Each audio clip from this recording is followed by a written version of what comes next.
Hi friends, this is Caitlin, and today we're doing a little bit of a brand mashup with honeybee stamps and purple onion designs to create this sweet Christmas card. I decided to pair up the Christmas 2x4 stamp set and the Christmas honey cuts from the honeybee stamps for a little bit of layering. I'm using a cream colored standard size A2 note card and a couple of scrap of matching paper that I had. And I'm going to be using this blue snowflake pattern from the vintage holiday paper pad from Honeybee as well. And then this little Rory and Noel stamp from Purple Onion Designs. And I picked these guys out because you'll see in a second, they fit perfectly tucked behind the Christmas honey cuts. And so I thought that they would all work really well together. And we're going to be using the stamp set to add a little bit of an extra sentiment to the bottom part, layering everything up. I started out by taking an extra piece of that cream colored cardstock that I have and running it through my die cut machine with my embossing folder. I haven't used these as much as I would like to, and I've seen some really amazing artists and card makers like Kathy Zilski using them more often lately, and so I was inspired to shop my stash, and I did love how this turned out. I think the texture is really fun. And I also used the other piece of the cream colored cardstock that I had to die cut the background part, the frame that will go around the actual Christmas die cut word, which we'll be doing out of the blue color in a second. And I thought that this being plain and with the little piercing detail, it would still go with the background, but have enough contrast because of the texture to help everything really pop. So I'm measuring everything out here too because my note card is a pre-made note card that I purchased, and it's actually a little smaller than normal. It's 4 by 5.5. So I cut all of my other pieces to measure to go along with that. So I have my blue background panel. I'm also cutting the Christmas word die out of that same blue snowflake, which was great because everything came out of one single piece of cardstock. So I still have the second version of that one still in my little paper pad so I can use for future projects because I just think these are so cute. And for this one, I did leave the dot of the eye in that metal die so that I wouldn't lose it. And then in a minute, when I'm ready to adhere everything, we'll pull it out then. I also grabbed this little blessings stamp from the 2x4 stamp set, Christmas stamp set from Honeybee. And I'm just stamping that twice because I didn't like the way the first one stamped out. I'm stamping that onto the same piece of cream cardstock and just trimming it down. I did this in a dark to medium gray so that it wouldn't be too harsh against all of the cream and soft colors that are happening.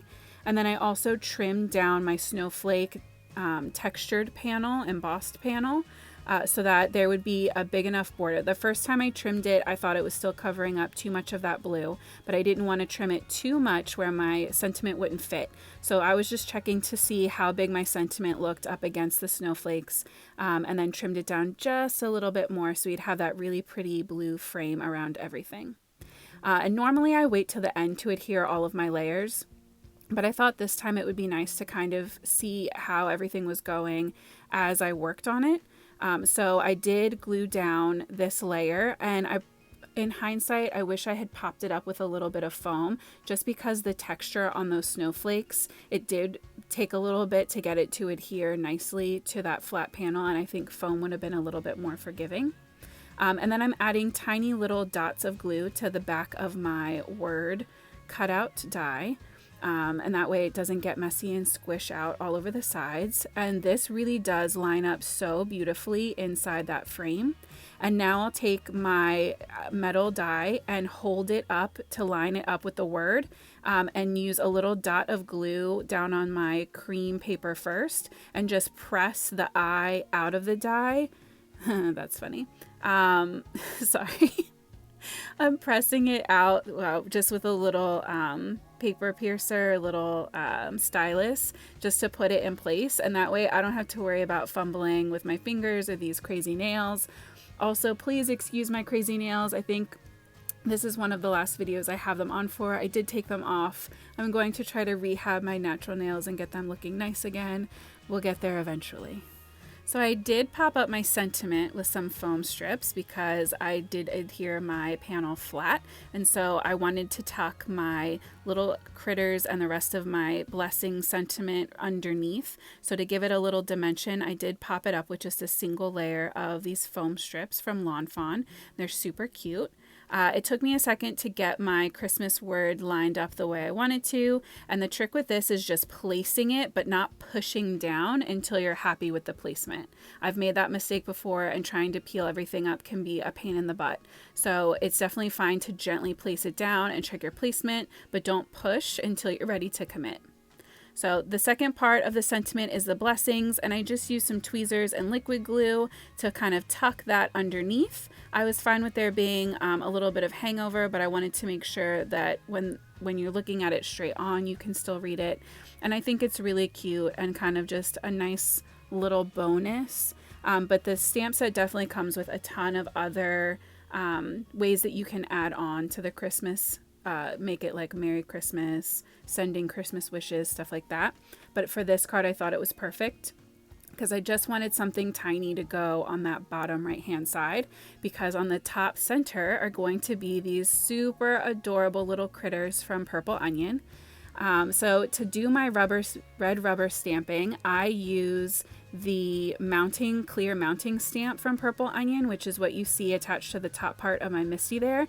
And this is nice because it sticks to the Misty door and your red rubber will stick right to it. So you don't have to worry about temporary adhesive or cleaning anything off. It just makes everything really simple and easy to use. I decided to go in with my E40 family to color in my little mouse.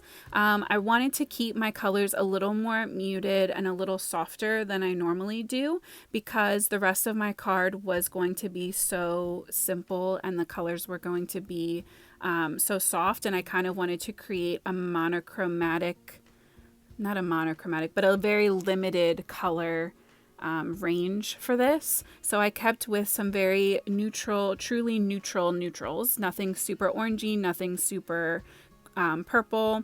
And then I also tied in some of the blue colors that I had that matched as good as I could get to the background. So that way everything kind of meshes really well and there's a really nice color story happening across this card.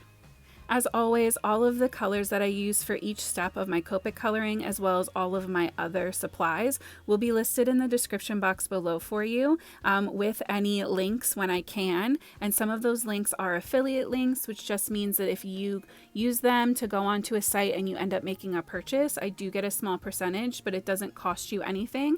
It just helps to support my channel, and anything, whether you use them or not, just you being here today is super appreciated. So thank you. You can see for these blue colors, I'm mixing my B90s and B30s, which I never would have thought to do if left to my own devices. But I do have the Sandy Allnock Hex Copic color chart, and it is a game changer. It really does let you see with the colors that you have what colors are next to each other and work together, because even though it seems like they should all work in a row, so if you had B99, B97, B95, I don't even know if those are real numbers, but they should all work in a row, but also B99 and B34 work together great. So definitely something to consider. I think it's just a couple dollars on Sandy's website, and it is a couple dollars well spent. Believe me, if you haven't checked it out, you can go online and see people who already have them colored in, so you can help kind of get an idea of, you know, what colors to get next for your collection, where to fill in some gaps.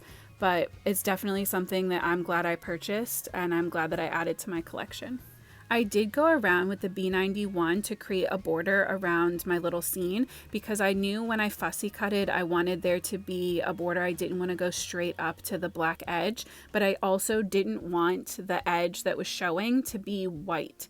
Because my cardstock was cream, I thought it would be weird to just have a random white halo around everything. So I really like that this blue is so soft and muted, but just once again helps to tie everything in with that blue snowflake pattern paper.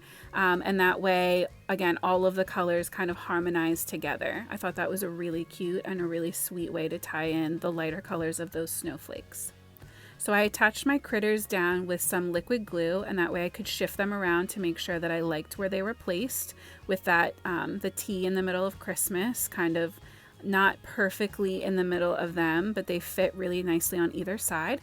And then it was time to get my card base ready. And this is a step that I don't think I've ever shown in a video before, so I wanted to share it with you today.